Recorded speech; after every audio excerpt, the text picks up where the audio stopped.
Assalamualaikum warahmatullahi wabarakatuh. Asiyah binti Muzahim muncul sebagai seorang wanita yang memiliki keagungan, sebuah nama yang pernah diucapkan oleh Nabi Muhammad.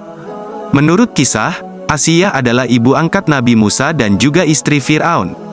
Dialah yang menghindarkan bahaya dari bayi Musa, melepaskannya di sungai untuk melindunginya dari niat ibu kandungnya.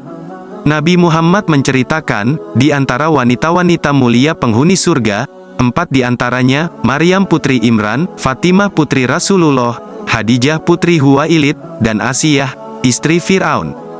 Cerita ini tercatat dalam hadis oleh Hakim dan Muslim. Cerita ini dimulai setelah kematian istri Fir'aun, meninggalkannya sendirian dan merindukan pasangan baru. Didorong oleh kerinduannya, Fir'aun memerintahkan Haman, salah satu menterinya, untuk mendekati seorang perempuan bernama Asiyah untuk dinikahi. Namun Asiyah menolak tawaran Fir'aun, sadar akan sifat jahat penguasa Mesir tersebut. Fir'aun, yang menyatakan dirinya sebagai dewa dan memerintahkan penghormatan dari rakyatnya, merasa tersinggung oleh penolakan ini. Kemarahannya semakin memuncak ketika ia mengetahui bahwa pendekatannya telah ditolak. Hingga pada akhirnya, Fir'aun mengirim pasukannya yang marah untuk menangkap orang tua Asiyah. Keduanya kemudian dijebloskan dalam penjara, dikenakan penyiksaan yang kejam. Sang Fir'aun, dikenal sebagai seorang penguasa zalim, merasa dirinya sebagai raja penguasa seluruh dunia, seolah tak terbendung haknya untuk menjalankan kehendaknya semaunya. Meski berlaga begitu sombong, ia tak mampu memenangkan hati Asiyah. Lantas, Fir'aun pun berusaha memaksa Asiyah agar menjadi istrinya. Asiyah menegaskan dalam kata-katanya, "Aku tidak merestui menjadi pendamping Fir'aun." Ia adalah seorang raja yang menyelisihi kepercayaan kepada Allah Subhanahu wa Ta'ala. Entah karena ancaman yang ditujukan pada orang tua Asiyah, akhirnya Asiyah dipaksa untuk menikah dengan Fir'aun. Asiyah binti Muzahim muncul sebagai teladan bagi para penganut iman, khususnya para perempuan. Meskipun ia terjalin dalam ikatan perkawinan dengan Fir'aun yang telah menyimpang dari keimanan, hubungan ini sama sekali tak merusak semangat Asiyah. Ia dengan tegas menjaga dirinya dari cengkeraman kekafiran sang suami. Lalu, bagaimana saat Fir'aun berusaha menjadikan Asiyah sebagai kepentingannya? Apakah ia menolak dengan berani pada sang suami yang dikenal bejat? Kisah menyebutkan, dalam malam ketika Fir'aun berupaya untuk memaksa istrinya, entah dari mana muncul iblis berwujud wanita, menyamar sebagai Asiyah. Setiap kali Fir'aun mencoba menggauli istrinya, ia hanya menemui sosok yang semu, bukan Asiyah yang sejati. Kemuliaan perempuan yang menjadi istri Fir'aun ini menjadi hal yang dijaga oleh Allah Subhanahu wa Ta'ala. Tak ada ruang bagi kezaliman penguasa dan raja zalim seperti Fir'aun untuk mencemarinya. Allah menyusun perumpamaan bagi orang-orang yang beriman, dengan mengilustrasikan keberanian istri Fir'aun melalui kata-katanya, "Ya Tuhanku, bangunkanlah di sisimu sebuah tempat di surga untukku, dan selamatkanlah aku dari Fir'aun dan perbuatannya yang zalim, serta bebaskanlah aku dari golongan yang zalim." Asiyah adalah contoh seorang wanita yang dengan diam-diam mengukuhkan imannya pada ajaran Nabi Musa alaihi salam.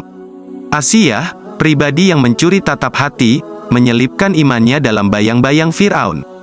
Pada saat itu, suaminya ini mengklaim sebagai entitas yang harus disembah oleh segala orang. Sang Fir'aun, yang dikenal kejam dan enggan mengakui oposisi, akan memaksa tunduk siapapun yang tidak bersedia menyembahnya. Jelaslah mengapa Asiyah merahasiakan keyakinannya, nyawanya terancam apabila suaminya meraba keberadaannya. Seperti cerita lainnya tentang Masyitoh, si penata rambut putri Fir'aun, Asiyah juga menutupi keislamannya dari pandangan Fir'aun. Masyitoh pun mengutamakan hal yang sama, menyembunyikan imannya di hadapan Fir'aun. Namun ketika rahasia itu terkuak, nasib tragis menimpa Masyitoh, ia diberangus hidup-hidup bersama anak-anaknya. Dan Asiyah, seperti halnya, mengalami nasib yang serupa. Hati Asiyah tertuju pada Allah Subhanahu wa Ta'ala, namun ia menutupi tanda-tanda itu dari suaminya yang berwajah Fir'aun. Ketika suara peristiwa pembunuhan Masyitoh dan sang anak-anak menggema oleh Fir'aun, karena mereka menolak untuk menghormatinya, baru saat itulah lapisan keyakinan Asiyah mulai terungkap. Tak tahan dengan perbuatan keji suaminya, yang tanpa belas kasihan mengorbankan Masyitoh dan semua anaknya dengan cara menggoreng hidup-hidup, Asiyah membawa keimanannya ke permukaan. Fir'aun, sosok yang dihormati, namun penuh kekejaman, terbongkar dalam kemarahan Asiyah. Dalam hamparan amarah yang membara terhadap suaminya, kemarahan Asiyah mencapai puncaknya. Berani maju, ia menghadapi Firaun dengan pernyataan tajam, "Celakalah engkau, wahai suamiku. Betapa berani engkau di hadapan Allah Subhanahu wa Ta'ala." Kejutan pada wajah Firaun menjadi terasa saat istrinya memanggil nama Allah, mengulang kata yang pernah diucapkan oleh Masyitoh. Keterkejutan segera berubah menjadi kemarahan mendalam di hati Firaun. Ia menuntut agar Asiyah mencabut kata-katanya, berharap bisa meredakan gejolak. Namun Asiyah tetap tegar, kokoh dalam pendiriannya. "Bahkan jika aku dipaksa untuk menolak Allah Subhanahu wa Ta'ala, aku takkan mundur," tegasnya. Pernyataan ini semakin menyulut amarah Firaun, kemarahannya semakin memuncak. Tak ada pilihan lain, Asiyah diusir dari hadapan Firaun. Di pagi hari Firaun mengumpulkan para pejabat Mesir. Ia mencari pendapat mereka tentang Asiyah binti Muzahim, dengan pertanyaan, "Apa pendapat kalian tentang Asiyah, putri Muzahim?" Jawaban dari para pejabat ini mengalun dalam pujian, memuji kebajikannya. Asiyah terkenal sebagai seorang wanita yang sangat baik dan berbudi pekerti. Firaun mengambil langkah lebih jauh, menyatakan, "Namun ingatlah, kalian boleh memujinya. Dan ketahuilah bahwa dia menyembah dewa selain diriku." Para pejabat Mesir kemudian menjawab, "Jika begitu, bunuhlah dia." Dengan demikian, keputusan pun diambil di ruangan itu, Asiyah harus dibunuh. Keputusan ini tergantung pada penolakannya untuk memuliakan Firaun sebagai tuhannya. Secara singkat, Asiyah ditangkap dan tubuhnya diikat pada sebuah batu. Lalu, dia dibawa ke tengah gurun yang terik. Setelah itu, tubuh Asiyah ditinggalkan di bawah sinar matahari yang tak kenal belas kasihan di padang pasir. Firaun mempercayai bahwa selama Asiyah sendirian, dia pasti akan memohon pertolongan Firaun dan akhirnya kembali menyembahinya. Nabi Musa muncul di hadapannya, memecah kehampaan itu. Asiyah, yang juga telah merawat Nabi Musa saat bayi, merasakan sentuhan tangan Nabi Musa. Musa mendekat dan berbisik di telinganya, "Allah tidak akan menumpahkan rasa sakitmu." Kemudian, setelah beberapa saat berlalu, Firaun kembali mendekat dengan rombongan kerajaannya. Kembali, dia menanyai Asiyah tentang siapa yang layak disembah, Allah atau Firaun. Karena keimanan yang telah tertanam dalam hatinya oleh Allah Subhanahu wa Ta'ala, Asiyah dengan mantap menjawab bahwa tidak ada Tuhan selain Allah yang patut disembah. Mendengar ini, kemarahan Firaun kembali memuncak. Tanpa belas kasihan, Firaun menyiksa Asiyah dengan pukulan yang membabi buta, terikat di bawah matahari yang menyengat. Meskipun dipaksa untuk mengingkari imannya, Asiyah bertahan. Hingga akhirnya, akibat penyiksaan dari Firaun, sebagian pakaian Asiyah terlepas. Karena pesan yang disampaikan oleh Nabi Musa, Asiyah tidak merasakan sakit selama penyiksaan. Bahkan, dia tersenyum dan tertawa saat Firaun melampiaskan siksaannya.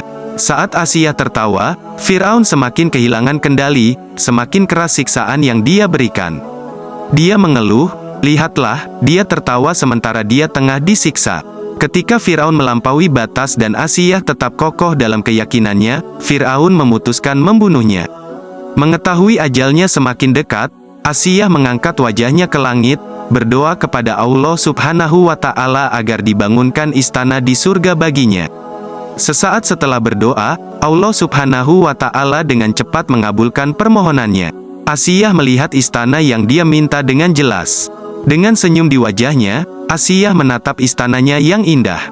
Firaun merasa semakin terganggu oleh ketenangan Asiyah dan berkomentar, "Wanita ini semakin gila." Dia tertawa ketika disiksa. Pada akhirnya, ketika Allah Subhanahu wa Ta'ala menunjukkan istana surga untuknya, Firaun mengambil membunuh Asiyah. Asiyah binti Muzahim menutup perjalanannya dengan baik, dan semoga diterima di sisi Allah.